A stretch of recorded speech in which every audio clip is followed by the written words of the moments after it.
रोचक कहानियाँ। एक परिवार था, एक ही पुत्र था, माता पिता और बहुरानी थी। बहुरानी और सास में पटरी नहीं थी, जमता नहीं था।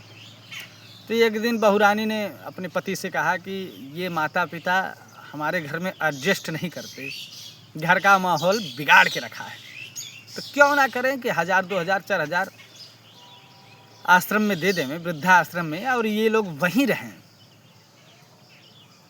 पति को भी ये बात ठीक लगी कि नहीं, ऐसा ही करना चाहिए, घर की सुख और शांति बनाए रखने के लिए यही उचित मार्ग है।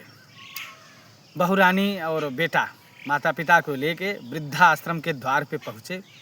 द्वार पे पहुँचे तो जो द्वार रक्षक था, द्वारपाल था, उसने वृद्ध माता पिता को प्रणाम किया कि अरे प्रभु, आप कैसे यहाँ?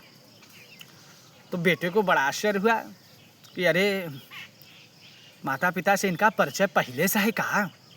तो उस समय उसने विशेष रुचि नहीं दिखाई, लेकिन जब अंदर गया, माता पिता की व्यवस्था लगा के बाहर आया, तो उसने द्वारपाल से पूछा, द्वार रक्षक से पूछा कि आप हमारे पिता को जानते हैं क्या? परिचय आपका पुराना लगता है, कैसे जानते हैं? तो कहें जानने का कारण था, किसी अनाथालय से, इसी आश्रम से इन्होंने 25 साल पहले एक बच्चे को यहाँ से गोद लिया था, और जब मैं निकला, वो बच्चे को लेकर निकल रहे थे, द्वार पे पहुँचे तो बच्चा बड़ा हर्षित था।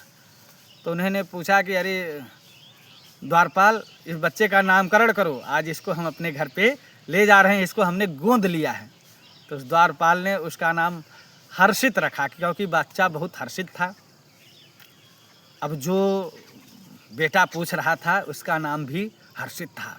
उसको ज्ञात हुआ कि अरे मैं अनाथ था, हमारे माता पिता ने हम जैसे बच्चे की अंगुली पकड़ के हमको यहाँ तक पहुँचाया। आज जब उनकी अंगुली पकड़ने की बारी हुई तो हम उनको वृद्धाश्रम में छोड़ के आ रहे हैं। आत्मग्लानि से उसका हृदय भर गया और माता पिता के चरणों में गिर पड़ा। नहीं, हमसे आज बहुत अनर्थ हो जाता। ईश्वर ने सही समय पे हमको ये बोध दिया, हमको ज्ञान दिया कि अनर्गल होने से, हमसे पाप होने से बच गए हम। तो ऐसे ही हमारा कर्तव्य होना चाहिए कि माता पिता ने अनगिनत दुख सह के हमको पाल पोस के योग्य किया है, और जब अंगुली पकड़ने की बारी आती है तो हम अंगुली छुड़ा के भग जाते हैं, उनकी अंत्येष्टि संस्कार में भी नहीं आ पाते।